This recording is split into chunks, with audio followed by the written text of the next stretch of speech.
오늘 말씀은 예수님께서 공생의 3년간 제자들에게 이 가르치심의 말씀을 통해 점점 사람들과 제자들이 변화되는 모습을 보여주고 있습니다. 처음에는 죄 가운데 과하면서 죽어가는 모습을 나타내다가 깨닫지 못하다가 결국 인자가 십자가에 들려 올림을 받은 후에 그때서 비로소 사람들은 주님의 가르치심을 깨닫고 그 가르치심을 행동에 옮긴 사람들이 성경에 등장합니다. 그럼 먼저 성경은 우리에게 어떤 사람들을 보여주냐면 믿지 않고 죄 가운데 죽는 사람들의 모습을 보여주고 있습니다. 주님의 이 공생의 3년간의 말씀을 한마디로 요약하면 주님께서 말씀하시는 한마디 한마디 그 자체가 기적이고 이적이었습니다. 그 기적과 이적이 병든 사람에게 있어서 병을 고치는 기적으로 나타나고 육체적인 질병뿐만이 아니라 정신적으로 질병을 줍니다. 그걸 귀신 들렸다고 합니다. 귀신 들린 사람에게서도 축사하시고 그 질병을 고쳐주셨습니다. 뿐만이 아니라 바람과 풍랑이 있는 바다를 말씀 한마디로 잔잔케 하시고 거기를 건넌 이거는 사람의 생각과 사람의 이 판단으로는 과학으로 설명할 수가 없는 것입니다. 그래서 뭐라고 그러냐면 저 사람이 누구이기에 바람과 바다가 그분의 말을 따르는가? 그래서 성경은 수많은 기적들을 왜 보여주시냐면 오직 한 가지입니다. 말씀을 믿게 하는 것입니다. 말씀을 믿게 하심으로 그리스도의 생명에 연합되게 하는 것이고 그런 말미암아 그를 구원받게 하는 것입니다. 말씀을 믿으면 죄에서 벗어나게 되는데 사람들이 믿지를 않습니다. 믿지를 않으니까 무슨 일이 벌어지냐면 의심하는 거예요. 가정생활이나 사회생활에서도 마찬가지입니다. 나의 상관과 아빠가 자녀가 부모님을 서로 부부간에 믿고 신뢰하고 사랑의 관계가 있어야 되는데 누구를 믿지 못한다 그러면 말 자체가 들리질 않습니다. 예수님께서 말씀하시는 여기서 믿음이라고 하는 것은 먼저 그리스도의 선한 인격 가운데서 하나가 되어야 된다. 사랑 가운데서 서로가 둘이 남남이 아니라 서로 분리시키는 게 아니에요. 서로 고립되면서 사람은요 살아간다 그러면서 서로 분리되면서 고립돼서 삽니다. 성경이 말하는 진정한 믿음과 사랑은 어떤 것이냐면 딱 한 사람과 관계를 맺는 특정한 것이 아니에요. 그래서 하나님 믿는다 그러면서 바리새인과 서기관을 보십시오. 내가 관계하는 그 사람만과 사랑하고 관계합니다. 주님 말씀하시는 사랑과 이 믿음의 관계는 한 사람과 관계 맺는 것이 아니라 동시에 전체의 관계를 결정하는 태도요, 성격의 방향이라고 말합니다. 그럼 이렇게 말할 수가 있습니다.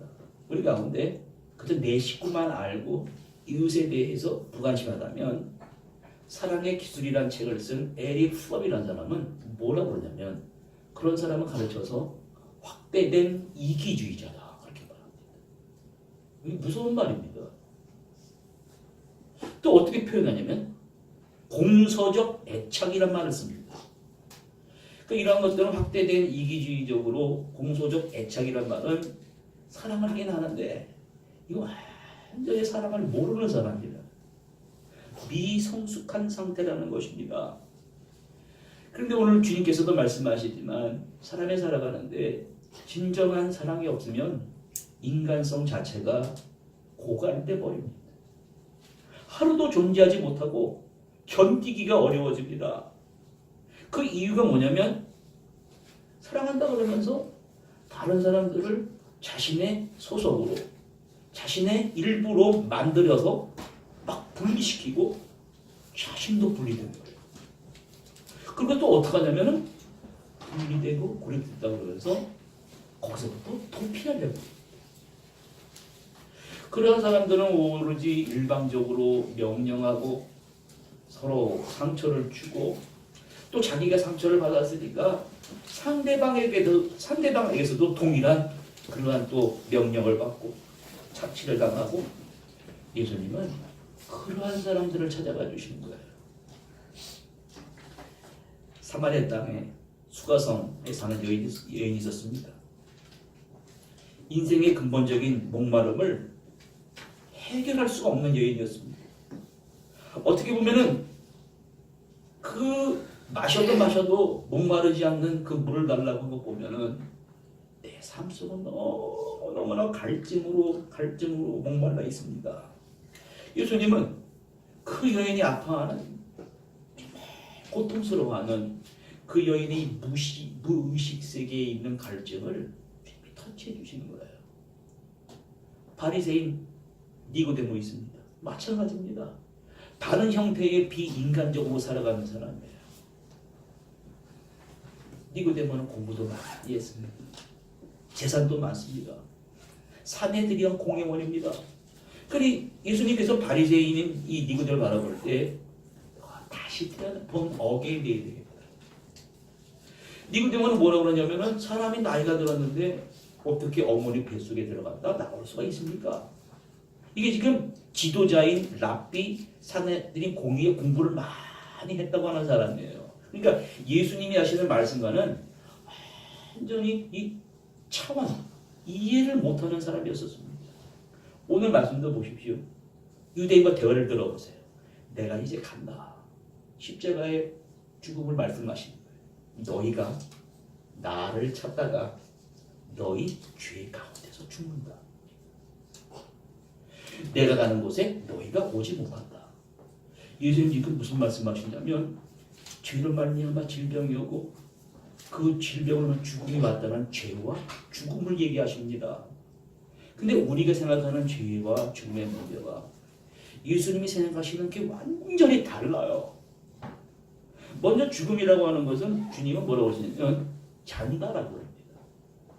여러분 간밤에 잘 주무셨습니다. 우리가 잘 때 보면 언제 잠들지 모르고 스르르 눈이 감깁니다.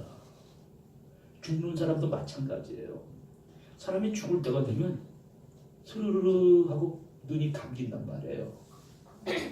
주님이 왜 죽은 사람을 잔다고 그러냐면 자는 것과 죽은 사람이 나중에 깨어납니다. 육신의 죽음이지만 부활의 소망을 지닌 존재이기 때문에 깨어난다는 원리가 있기 때문에 그래서 죽은 나사로를 찾아가는 거예요. 마리아와 마르다가 자기 오빠가 죽었다고 막 옵니다. 주님 뭐라고 그랬냐면 자가 죽은 것이 아니라 잔다고 그래요. 그러면서 주님이 잠든 나사로를 깨우러 가자. 그럼 회당장 야이로의 딸이 있었습니다. 거기서 죽어갑니다. 예수님을 찾아가서 내 딸이 죽어갑니다. 고쳐달라고 애원을 해가지고 예수님과 제자들을 데리고 그 먼 야이로의 집을 걸어서 가는데 걸어가는 동안에 그 딸이 죽었습니다. 죽어서 벌써 그 집 사람들이 장례식을 치르고 막 울고 있었습니다. 예수님이 뭐라고 그랬냐면 저가 죽은 것이 아니라 또 잔다 그런단 말이에요. 그래서 비웃는 거예요. 차라리 잠들었으면 좋겠습니다. 예수님이 그 소녀에게 달리다 굼합니다. 달리다란 말은 소녀야. 쿰은 일어나라. 이것은 아이가 잠들었을 때 깨우는 말이야. 일어나라. 그 손을 잡아주시니까 이미 죽음으로 건너갔습니다. 죽음의 몸을 들어서서 생명이 끝난 그런 아이지만은 예수님의 손길을 탁 잡아주시자 손이 따뜻해졌습니다. 생명이 돌아왔습니다. 그러면서 아이가 잠에서 깨어납니다. 잠에서 깨어난 아이가 보통 하는 말이 배고파요. 저에게 먹을 것을 주라. 먹을 것을 주라. 자, 지금 죄와 죽음의 문제를 말씀하실 때 예수님은 완전히 우리와는 다른 차원에서 이걸 타치하시는 거예요. 제가 경동 시철장인데 제가 하는 일이 히털에서 목사님, 장로님, 부모님들이 돌아가시면 장례 광고를 수백 명에게 합니다. 그러면 광고를 이렇게 합니다. 누구 장로님, 누구는 아버님, 목사님의 아버님이 장인어른이 하나님의 부름을 받으셨습니다. 그렇게 말합니다. 죽었다는 말 하면 안 돼요. 사랑하는 사람에게, 존경하는 사람에게. 소천했다. 그제 소천도 좀 그래요. 하나님의 부르심을 받으셨으니까 이관 예배에 발인 예배 오셔서 같이 돌아가신 분들을 위로해 주시기 바랍니다. 이것은 영적 생명을 가진 가치관에서 말하는 것입니다. 오늘 주님께서 뭐라? 너희는 아래에서 났다. 나는 위에서 났다. 너희는 세상에 속하였는데 나는 세상에 속하지 아니하였으니 사람들이 죄 가운데 죽는다는 거예요. 그럼 여러분, 우리는 이 세상에 태어나서 이렇게 죄 가운데 죽을 수밖에 없는 것입니까? 오늘 두 번째 모습은 예수님이 말씀하시는데 계속 여전히 깨닫지 못하는 사람들이 등장합니다. 그럼 예수님께서 우리에게 보여주신 것은 우리는 남녀의 결합에 의해서 출생한 사람들이에요. 아버지가 남자고 어머니가 여자였습니다. 사랑해서 두 분이 만나서 우리를 낳습니다. 근데 예수님은 그러한 출생이 아닙니다. 하나님이 육신이 되셔서 죄 없으신 모습으로 동정녀 마리아의 몸으로 이 세상에 오셨습니다. 몸을 잠깐 입으신 거예요. 요한복음 1장 14절에 말씀이 육신이 되셔서 우리 가운데 거하신다는 말은, 거한다는 말은 주님의 영인데, 영의 몸이 거한다는 말은 텐트 안에 장막 속에 머물다는 말이에요. 이 텐트인 몸 가운데 들어오신 것입니다. 그런데 이 텐트인 우리 몸이 살다 보면 쓰다 보면 낡아요. 소화기관도 망가지고요. 호흡기 기관도 망가지고요. 위도 망가지고요. 그러면 망가지면 요즘 기술이 좋아가지고 죽은 사람이 심장을 막 뛰어다가 막 수술을 합니다. 막 그냥 심장도 막 뛰어다가 막 붙입니다. 그럼 그 사람은 더 오래 또 삽니까? 또 낡아요. 텐트가 낡고 장막이 낡듯이 언젠간 또 죽습니다. 그래서 예수님은 지금 사람의 죄와 죽음의 문제에 있어서 아버지께서 나를 보내시고 나는 아버지께서 나에게 한 참 말만 이 세상에 한다. 근데 저 사람은 깨닫지 못하는 거예요. 예수님은 우리 죄의 결과인 죽음의 문제를 놓고 결코 절대로 마지막이 아니라 다른 우리의 영이 가야 될 곳이 있다라는 것을 말하는데, 제가 지금까지 이 부목사 생활을 하고 하면서 제일 어려운 일이 뭐냐면 장례식 할 때인데 믿고 돌아가신 분 장례할 때가 제일 편안합니다. 예수님 믿고 돌아가셨으니까 유족들에게도 얼마나 자랑스럽게 얘기합니까? 근데 문제가 뭐냐면 부모님이 믿지 않는 경우입니다. 자녀들은 열심히 이 주일날 교회 나옵니다. 예배드려 나오는데 믿지 않는 부모님이 돌아가셨거든요. 돌아가실 때가 됐는데 자녀들이 뭐라고 그러냐면 목사님께 와서 하는 말이 우리 부모님이 믿지 않는데 돌아가시면 어떡하냐고. 이때가 그때 장례를 집례하거나 그때가 제일 괴롭습니다. 그걸 뭐라고 그래요? 당신 부모는 성도님 부모를 믿지 않고 돌아가셨으니까 지옥 갑니다 그럽니다. 그때가 너무너무 괴로워서 또 왜 또 어렵냐면은 그런 분들하고 또 같이 가서 또 예수 믿게 해달라고 그럽니다. 그럼 부탁받고 가잖아요. 제가 그 당한 일을 잠깐 이 말씀 드려볼까요? 막 소리를 지르는 거예요. 나가라고. 그 말은 내가 죄 가운데 죽겠다라는 말이에요. 근데 여러분 그게 아닙니다. 숨겨진 사연이 있어요. 그 사람은 말은 그렇게 한다 할지라도 그 말하는 사람의 그 깊은 마음 의식 구조 들어가 보면 그게 아니에요. 그 사람의 말이 아니라 그 사람의 안에 있는 영이 말하는 거예요. 내가 지금 이 지옥 가게 생겼습니다. 이거 어떡하면 좋습니까? 그걸 말로 표현하는 거예요. 근데 그걸 사람들이 몰라요. 돌아가시게 해달라고. 그 부탁하면 가야죠. 갑니다. 가는데 그 성도님은요 신앙생활 하더라도 좀 특별하게 잘 하시는 분이 있어요. 말만 크리스찬이 아니라 삶 속에서 말씀이 막 살아 움직이면서 믿음과 그런 사랑을 지닌 성도님이거든요. 이분은 좀 다르겠지. 근데 부모님이 안 믿는단 말이에요.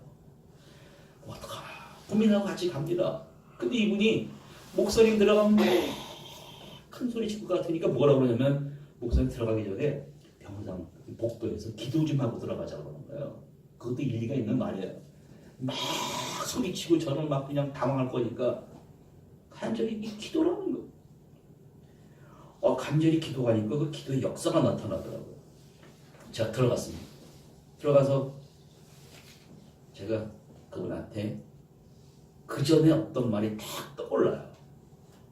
그리고 성도 아버님, 모든 사람들은 다 마지막이 되면 이 세상을 떠나서 다시 돌아올 수 있는 곳으로 갑니다.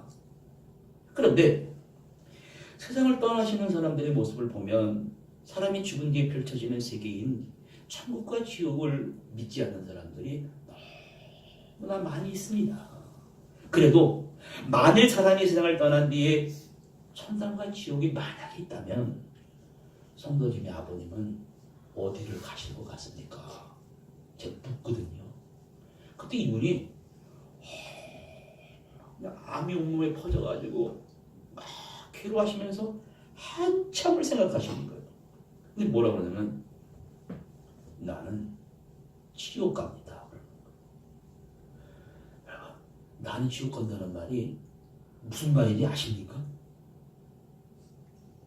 지옥 가고 싶다는 말이 아니에요. 목사님 얘기 들어보니까 구구절절히 다 맞는 말씀이고 내가 지금까지 인생을 살아보니까 해야 할 일, 해야지 말아야 될 일, 건너야 될 강을 건넌 이야기 너무너무 후회가 되고 죄도 많고 사람의 마음을 아프게도 했고 돌이키자니 돌이킬 방법도 없어요.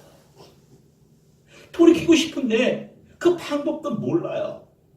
그래서 말로 하는 게 뭐냐면 나는 지옥 갑니다. 자기가 스스로 이게 자기 자신을 심판하면서 자기가 회개하는 거예요. 그러면 성경 말씀에 너희가 죄 가운데서 죽으리라는 말이 3번 나오거든요. 결국은 이 아버님을 죄 가운데서 죽게 하느냐 아니면 너희가 나를 믿지 않으면 너희가 죽는다. 그러나 믿게 하면 죄 가운데 죽지 않습니다. 그래서 제가 그분의 허락을 받고 예수가 아버님의 진정한 인생의 구주시고 메시아십니다. 그 인전 믿으면 죄 가운데 죽지 않습니다. 그래서 그분을 위해서 간절히 제사하며 기도를 해드리고 막 아버님 웁니다. 평생을 예수 믿지 않고 살았던 과거를 회개를 하고 또 예수도 믿고 죽기 전에 세례도 받았어요. 그리고 며칠 지나서 그렇게 강박하던 분이요 온몸에 암이 퍼져서 고통스러워하시지만 편안한 가운데 세상을 떠나셨습니다.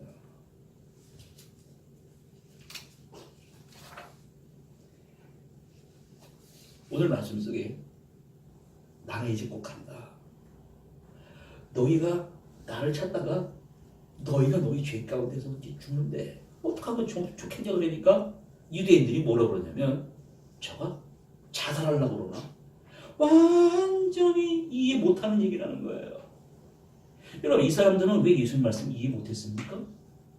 이 세상에 속해 있는 사람이기 때문에 세상에 태어났는데 목적 자체가 하나님을 믿는다고 하면서도 목적 자체가 이 세상에 속해 있습니다. 다른 목적을 가지고 살아가는 거예요. 나의 모든 것들을 이 세상의 문제에 두고 모든 것을 해결하려고 하는 사람들이란 말합니다. 그 예수님이 뭐라고 말씀하십니까? 마음이 가난한 자는 복이 있나니 천국이 저희 것이다.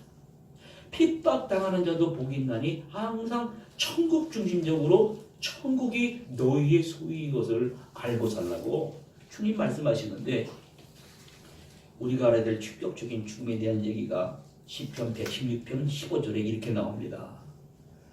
아버지께서 우리 인생에 있어서 여러분과 저를 가장 귀중히 보시는 것이 무엇이냐면 경건한 자들의 죽음은 여호와께서 가장 귀중히 보신다 그랬습니다. 그럼 여러분 잠깐 제가 좀 어려운 말씀입니다만 죽음이란 말이 히브리어의 그 원뜻을 정확히 알아야 돼요.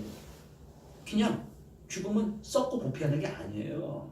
그 뜻이 물질도 아니고 영혼의 감옥도 아니고 귀신의 권세도 아니고 뭐냐면 상실된 자아입니다.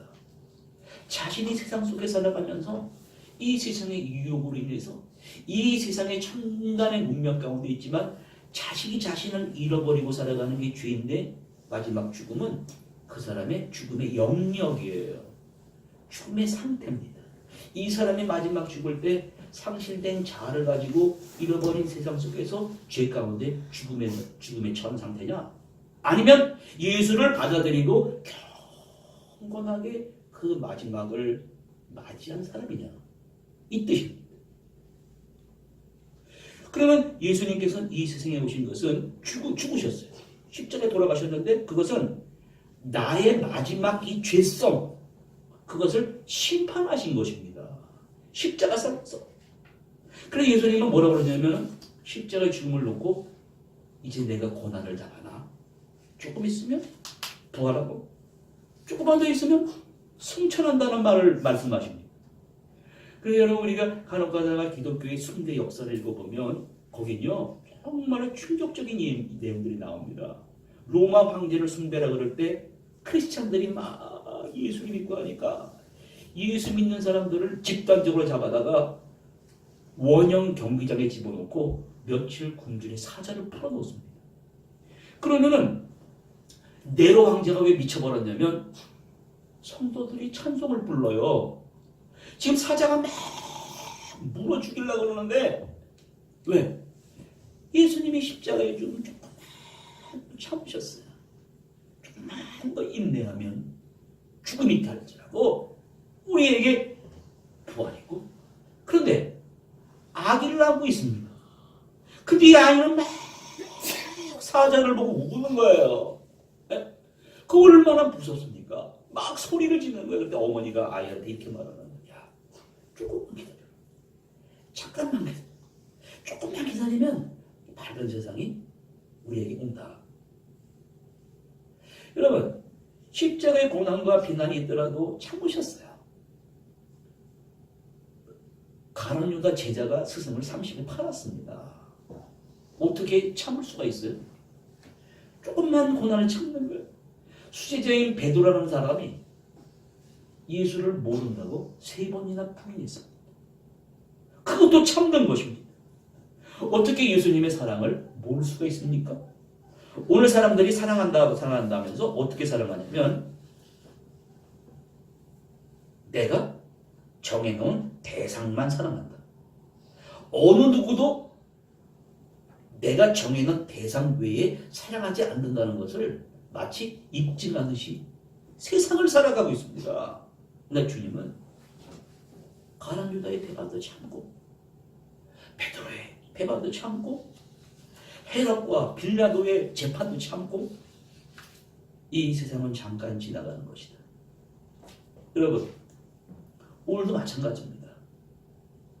모든 것을 죄와 죽음의 문제로 볼 때 우리가 죄 가운데 벗어나야지 다 깨닫고 죽으면 어떻게 되겠습니까? 마지막으로 이런 기쁜 소식을 주시는데 세 번째 인자를 둔 후에 결국 깨닫게 됩니다. 인자는 든 건 뭐냐면 예수님이 십자가에 달리신 것을 본 뒤에 그때 가서 사람들이 다 깨닫게 됐다는 거예요. 깨닫게 되고 야 저분의 삶을 내가 따라서 살아야 된다. 그게 어떻게 나타났냐면 무슨 인자가 들림 받는다는 건 뭐냐면 이스라엘 백성이 이집트에서 노예 생활하다가 광야로 나왔습니다.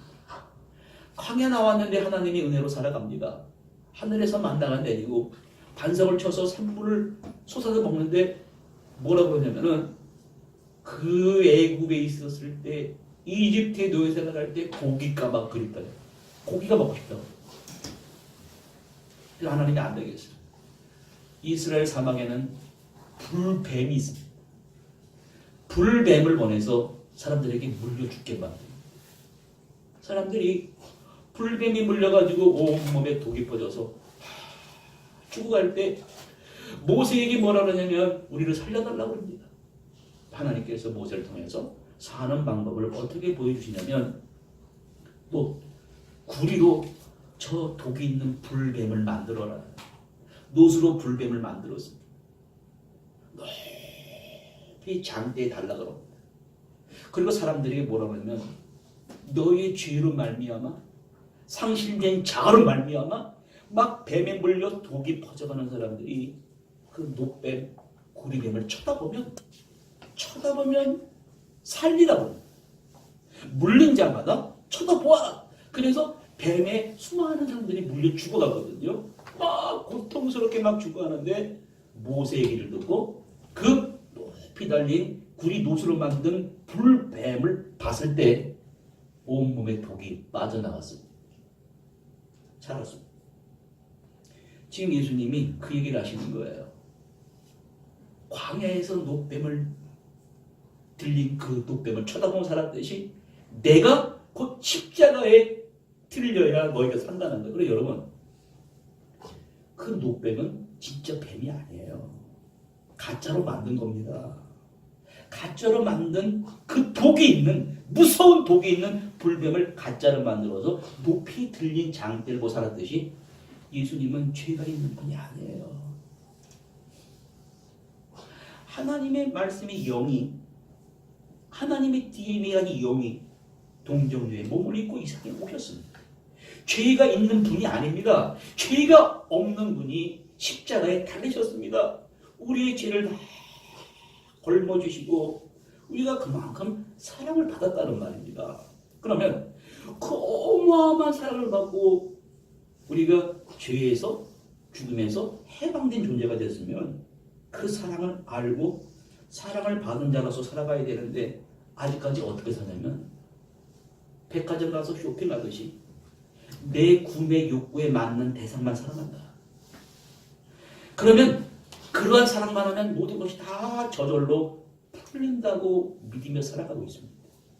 그런 사람은 마치 어떤 사람이냐면은 멋진 그림을 그리고 싶은데 뭐라고 그러냐면 내가 오직 그림을 그리기 위한 대상만 있으면 된다는 똑같은 거예요. 멋진 그림을 그리고 멋진 훌륭한 작품을 만들려면 그림 그리는 방법을 알아야 됩니다. 우리 전 선생님 간혹가다 아이들에게 멋진 그림을 그리면 아이들이 깜짝 놀랍니다. 그림 그리는 방법을 알아요. 주님은 우리에게 하나님의 사랑을 보여주셨는데 그 사랑하는 방법을 알고 살아야 된다는 거예요. 그걸 알고 살아야 주님은 예루살렘과 온 유대와 사마리아 땅 끝까지 이르러 사랑하라고 했습니다. 한 사람만 사랑한 것이 아니라 그 사람을 사랑하고 모든 사람을 사랑하고 세계를 사랑하는 삶을 우리에게 보여주신 것입니다. 스테반 보십시오. 돌에 맞아 죽어갑니다. 죽어갈 때 성경은 어떻게 보이냐면 하늘에서 인자가 예수님이 스테반의 죽어가는 그 모습을 보고 손을 벌려서 그 마지막 죽음을 안겼다라고 보여주면서 스테반은 천사의 얼굴로 죽어간다. 여러분, 돌에 맞아 죽는 사람이 천사의 얼굴로 어떻게 죽어갑니까?